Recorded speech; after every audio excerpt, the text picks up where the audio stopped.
In one of the small towns in Australia, two people go missing. Diana Wilson, a paranormal investigator, and Osmond Shaw, an actor. The man was known as an intelligent, determined guy who worked hard to become an actor. Diana, on the other hand, was considered just a crazy woman, often blamed for the disappearance of several people. Some speculated that Ozzy used his association with Diana to gain fame, as her YouTube channel had a massive following. The couple's disappearance was reported to the police by their camerawoman, Regina Clark, who also provided a recording of the events. Their first joint shoot took place near Windsor, in a miner's shack where ghosts had reportedly become active following a recent flood. Rain had poured for weeks in the area, causing the ground to collapse and resulting in the deaths of 15 locals. Diana believed there was a strong connection between water and spirits, since water is a conductor of energy. According to the locals, the eyes of a man in a photograph inside the shack moved, and Diana wanted to verify it. Using a special detector, Diana searched for fluctuations in the electromagnetic field. If such energy existed, the needle would spike dramatically. However, she had yet to observe anything supernatural. Among her tools was also a spirit box, which allowed communication with the beyond through white noise.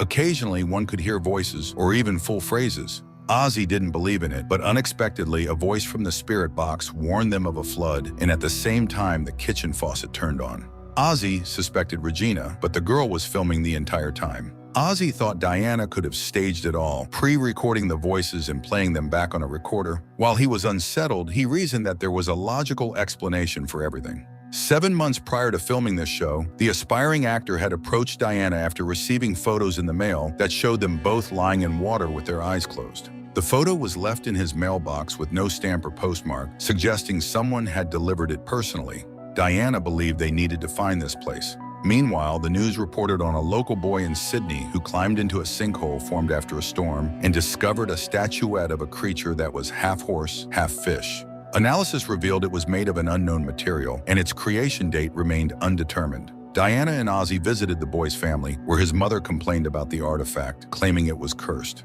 As soon as her son brought it home, everything went wrong. Their cats became terrified, and people felt an overwhelming sense of negativity. The statuette even moved around the house on its own. They placed it in an empty room, but every morning it reappeared in the living room with video footage as proof. The family couldn't get rid of the item because it always returned. Diana took the statuette and monitored it for 12 hours, but observed no paranormal activity. Soon, the team traveled to Lake Chav, where a woman had recently gone missing. Jenny Willis had entered the water in front of her son and never emerged. Ozzy admitted that he had also grown up without a mother. Diana then shared that when she was 10, her family had visited Lake Chav. Her mother had entered the water and disappeared. Rescuers searched the lake for days, but found no trace of the woman. Eventually, the lake dried up, but not even bones were found. Now, for the first time in years, it was filled with water again. What if this was the lake from the mysterious photograph? At the lake, they found a diver who had already searched the waters, but found no traces of the missing woman or anything supernatural. That evening, Ozzy invited Diana to dinner, hoping to get to know her better. Diana confessed that in her dreams, she was visited by a strange creature, half horse, half man. She didn't know what it meant or how to interpret it, so she changed the subject. The next day, Ozzy visited a woman named Gina who claimed that people frequently disappeared at Lake Chav but didn't drown. She herself had witnessed an elderly couple vanish during a walk. Around 30 people witnessed the elderly couple walking halfway across the dry lake before simply vanishing into thin air. They disappeared without a trace. It was a hot day and the elderly couple had decided to cross the dry lake bed. Gina recalled seeing them walk into a strange mist that enveloped the area. It looked unusual, and she even managed to photograph the couple, but when she looked ahead again, they were gone, and no one ever saw them again. The night before, there had been rain, and tracks were visible in the mud, but the tracks abruptly ended at a certain point. Later, Ozzy received a message that Jenny's body had been found in a lake in Tasmania. However, traveling from Lake Chav to Tasmania would take 10-12 hours by car, followed by a ferry ride. Transporting a body that far, that quickly, and without being noticed seemed impossible. The team flew to Tasmania to visit the lake where Jenny's body had been discovered. However, it was definitely not the lake from the photograph. Following this, Diana visited the hospital and learned that the deceased woman had been in the water for at least 2 days. Diana speculated that Lake Chav might contain a portal. Ozzy, on the other hand, believed that Jenny's boyfriend, who had reported her disappearance, had traveled there, killed her, and fabricated the story to cover his tracks. Still, Diana was convinced that Jenny had ended up in another dimension. People don't just vanish into thin air. The next day, Diana and Ozzy began investigating a new case. Klaus Nielsen had been relaxing near a waterfall when he heard a girl screaming. Turning around, he saw a man with wild eyes attacking someone with a knife. Newspaper reports later revealed that the man had come to the waterfalls with his beloved girlfriend, with whom he had been very happy. Klaus recalled hearing the man repeat only one word: horror. After the murder, the man jumped into the waterfall and was later found dead. Diana and Ozzy visited the crime scene and found an inscription on a rock. Ophir, the name of an old mining town near the abandoned Hargraves gold mine, deserted since the mid-19th century. The town's residents had disappeared along with the mine owner, and no traces of the miners or their families had ever been found. Meanwhile, Diana and Ozzy also investigated the case of a family who had lived through a real nightmare. While vacationing by a lake, their daughter suddenly started screaming. It seemed as though something was pulling her underwater. Although the water at that spot was shallow, the girl disappeared. Others helped the father search for the child, but she was gone. Later, the family was informed that the girl, Clara, was in a hospital. How she got there remained a mystery. Clara herself refused to speak. Diana requested permission to speak with the girl, who was intently drawing something and wouldn't look up at the visitors.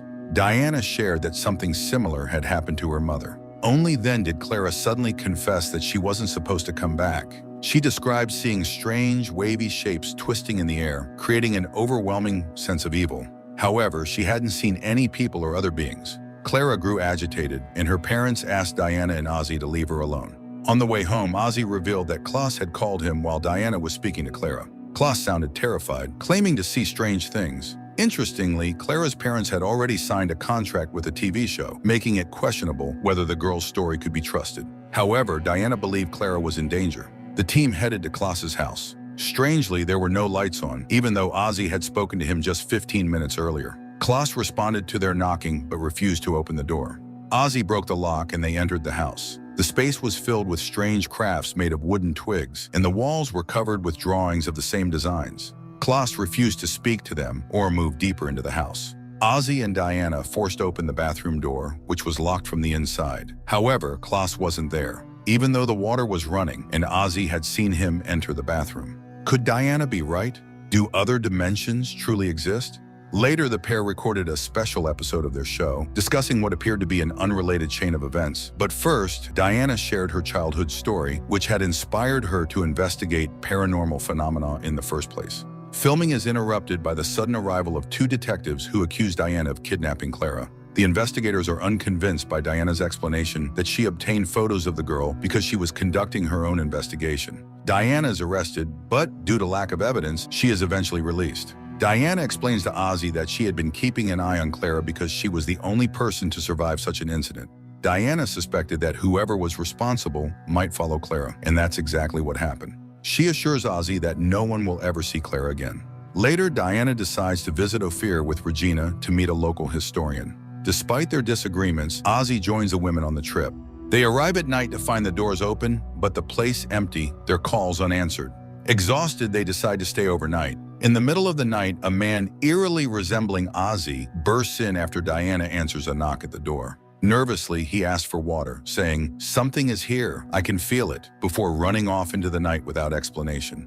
Diana theorizes Ozzy might have unknown relatives in the area. The next morning, the group explores Ophir. The region, dry for 10 years, now sees rain. They meet Nola, a photographer who reveals unsettling details. Her developed photos show things that weren't there, and she once photographed Ozzy and Diana. Nola recognizes Ozzy from an advertisement and notes his striking resemblance to Edward Hargraves, the local mine owner whose family vanished along with him. Ozzy remains unsure of a connection. Nola admits she doesn't know why she left the photo in Ozzy's mailbox, describing it as an almost trance-like act, despite her desire to forget about the photos. The story of the missing miners has become generational folklore. Nola explains her grandfather heard it from his own grandfather. Some say the miners clashed with local Aboriginal tribes, but this theory is mostly dismissed. The tribes claim the miners brought a water curse and that the townsfolk now live in the lake. The group explores the abandoned town, growing convinced the mystery ties to water or another dimension. Diana suggests Ozzy could be Hargraves' descendant, explaining his pull to the area. She proposes researching his family tree, suspecting time might flow differently in the mines. They reach the flooded mine, only able to explore its upper corridor. Suddenly, they hear voices from the depths, and Regina panics, insisting they leave. Something unseen chases them as they flee in terror. Later, Ozzy reflects on the strange events and sympathizes with Diana, who lost her mother, though he can't explain why they appeared together in the photo. The next day at a lake called Ophir's Seed, Diana sets up a camera. Ozzy warns the photo might have been a warning and suggests they leave the area. The group hears a child's laughter and, thinking it might be Clara, follows the sound to an old well. Diana lowers a camera and finds bones at the bottom.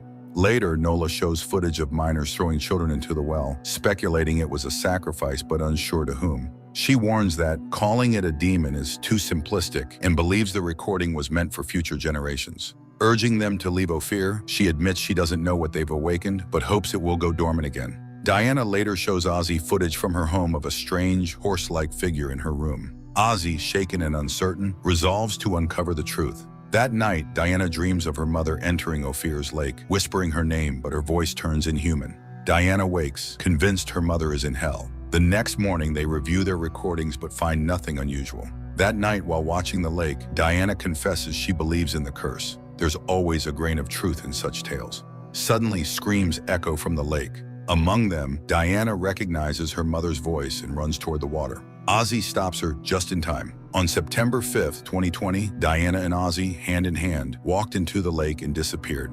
Camerawoman Regina Clark filmed the event and insists they didn't drown. No bodies were found. The incident spurred rumors. Some claimed Diana couldn't cope with her mother's loss. Others accused her of throwing children into the well. Ozzy's family blamed Diana for his disappearance. Despite evidence, he entered the lake willingly. 4 months later, Regina returned and found Diana's camera. The footage showed them in a cavern-like place, wandering aimlessly. Ozzy saw distant lights and heard drums, but lost Diana. He found her glasses, unaware of her whereabouts. In the final moments, a laughing Diana declares to her mother, "I've come for you." The film, shot documentary style, suffers narrative inconsistencies, with at least one plotline lost in the events. It lacks strong horror elements, falling short of the genre's standards.